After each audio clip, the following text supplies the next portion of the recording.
Was Antz a ripoff of A Bug's Life? Was DreamWorks Animation guilty of plagiarism? The answer is, in short, yes, pretty much.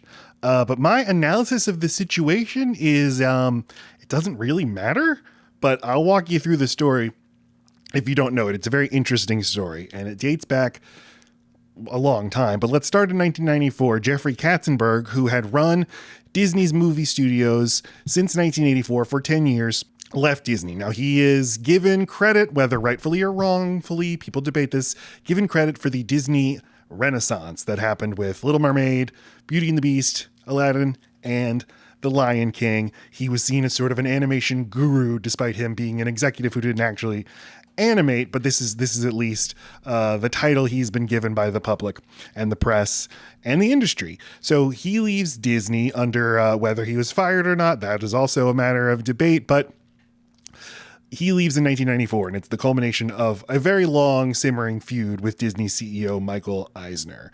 And what he does is starts a brand new movie studio with Steven Spielberg and David Geffen as his partners, DreamWorks, and they're going to start their own animation studio, DreamWorks Animation, and he will be personally in charge of it, and they'll produce their own Lion Kings and their own Aladdins. But during his time at Disney, he had developed a business relationship with Pixar because Pixar was Disney's partner, and specifically, he developed a relationship with John Lasseter, who was the creative head of Pixar. And Pixar was preparing its first movie, Toy Story, in partnership with Disney, and Katzenberg was involved with that production. So that specific relationship goes back a long time. And Katzenberg made a point to keep up that relationship even after he left Disney. So DreamWorks starts in 1994, and they build an in-house animation studio that would focus on traditional, hand-drawn, 2D animation. And they also partnered with an outside studio called PDI that would focus on computer animation. It would be like their version of Pixar. And so Katzenberg announced that PDI's first project would be a movie about ants, starring Woody Allen. Now, the idea had come, according to the book The Men Who Would Be King by Nicole Laporte, a very good book about the DreamWorks story. The idea had come from a DreamWorks executive named Nina Jacobson and the screenwriter Zach Penn. They wanted a movie about ants with an ant played by Woody Allen. That was their idea. And according to the book, they were completely unaware of A Bug's Life being developed.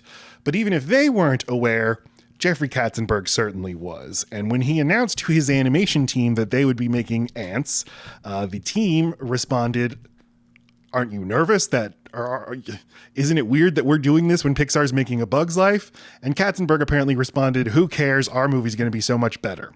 Animation is a very small world, an insular world, and it really seems like everybody in the industry is aware of what everyone else is doing. You have friends who work at other companies, other studios, so certainly everybody in the animation world knew what Pixar was going to be doing after Toy Story.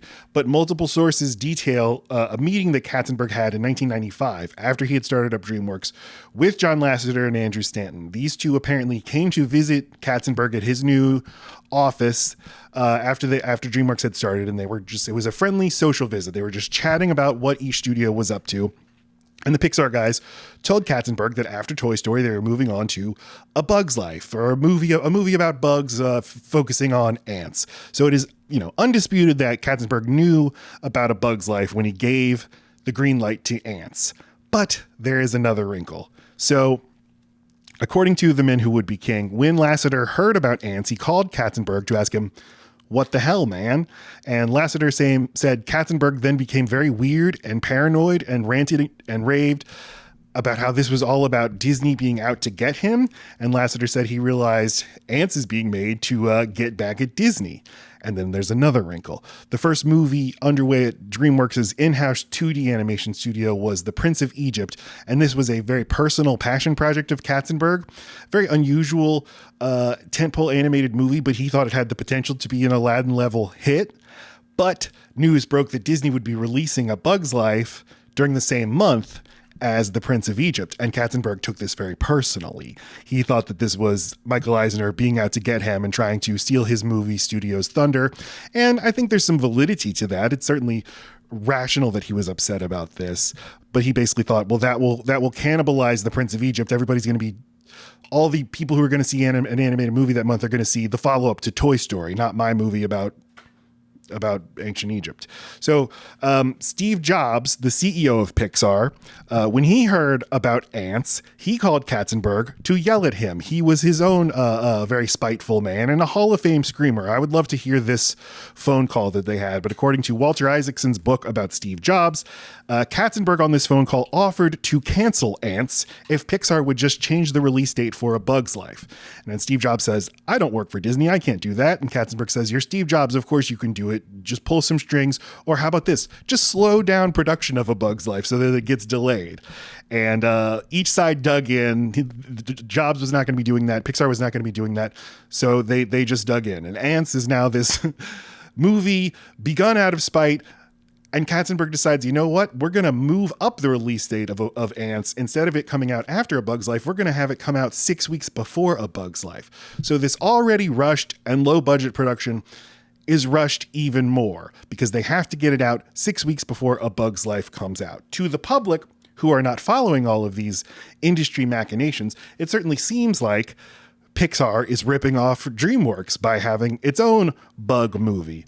And I think that's the only area where this question of DreamWorks ripping off Pixar actually matters. I do think that does hurt in public perception, but ultimately A Bug's Life made way more money than Antz and had much better critical reception. My general philosophy with this sort of thing is that like ideas are way less important than execution. Even if DreamWorks literally stole the idea for Antz from Pixar, what matters is what they did with the idea. And it seems like the public actually agreed. But at the time, I liked Antz way more than A Bug's Life. But I had not seen it since I was about 13 or 14. So I took another look at it after doing all this reading. Knowing its reputation, knowing how rushed of a production it was, the lack of a budget and resources that the movie had, and knowing how much Woody Allen is in it. And here's my verdict. This movie looks like dog shit. Like it might be the worst looking animated film ever produced by a major studio. Like it looks like it's a Windows 95 computer game. It's so muddy, so smudgy. It is gross to look at. And you might think you don't care about animation and how good it looks, but like you do, because you're looking at it. It's not a radio play. You're not closing your eyes and just listening. You have to watch it on screen for 90 minutes. So it looks so bad.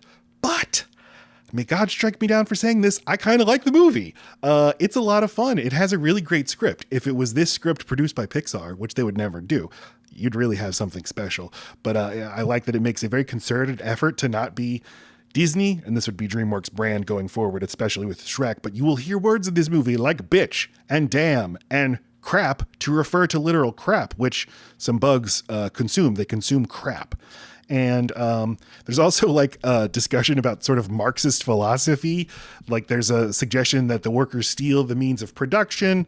Ultimately, the movie's a celebration of individualism, which is kind of contrary to Marxism. So it's an incoherent debate, but I appreciate the effort. I appreciate mentioning these ideas at all. There are funny visual gags, like all of the ants at the dance club dancing in unison. And then there's like really horrifying moments, like Woody Allen's character saying goodbye to his friend, to the dismembered head of his friend, voiced by Danny Glover. It's not a great movie by any stretch, but and it's not as good as A Bug's Life. But for a movie that was literally made as a bargaining chip, as a movie that was like, oh, I never thought we'd have to make this movie, but go ahead and do it just because I have to cling to my weird, spiteful nature, like it's pretty okay.